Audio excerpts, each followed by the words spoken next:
Making Gears of War 2's story mode as epic as possible has been a main focus for the Gears team, but that's not to say that the mode that solidified the first Gears of War as one of the greatest games on Xbox 360 hasn't received its fair share of attention.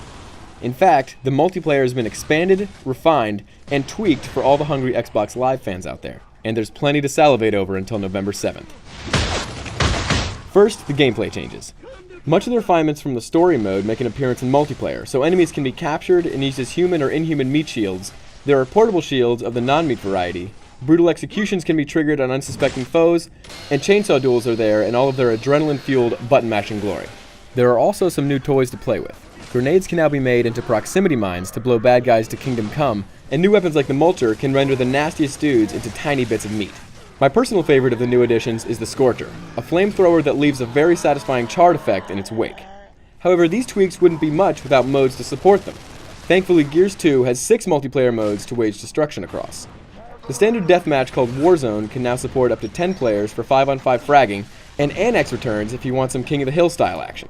But it's the new stuff that has you interested in Gears 2. Wingman consists of up to 5 teams of 2 players each. You can revive your partner, who is playing as an identical character for easy identification, so you've got to always be on the lookout for a pal in need of a helping hand. Much like being a wingman in a crowded bar on a Friday night, you really need to balance between fighting and saving your bro to be successful. Guardian mode is an involved form of assassination from the original game. One player is the Guardian, and as long as they're alive, the players in their team can respawn. If the Guardian dies, then everyone quite literally has one life to live. Suffice to say, you want to take the Guardian out first. Luckily, there's a handy indicator that points out his general location, making the search that much easier. Submission mode used to have the much more awesome name of Meat Flag, but was removed by the PR monkeys at Microsoft. We'll get over it someday. It's basically capture the flag with a twist. Instead of the normal boring pole with a piece of cloth at the end, the flag is actually a disgruntled person who doesn't want to be captured. You'll have to subdue him, put him in a not-so-friendly chokehold, and drag him to a capture point to score. The final mode is an IGN favorite, Horde. It's a co-op multiplayer mode where you can team up with 4 buddies to take on a seemingly never-ending wave of enemies. The bad guys get more powerful as you try to work your way to the final, 50th wave. These modes can be played on all 15 maps, 10 of which are new, with 5 that have been reworked from the original.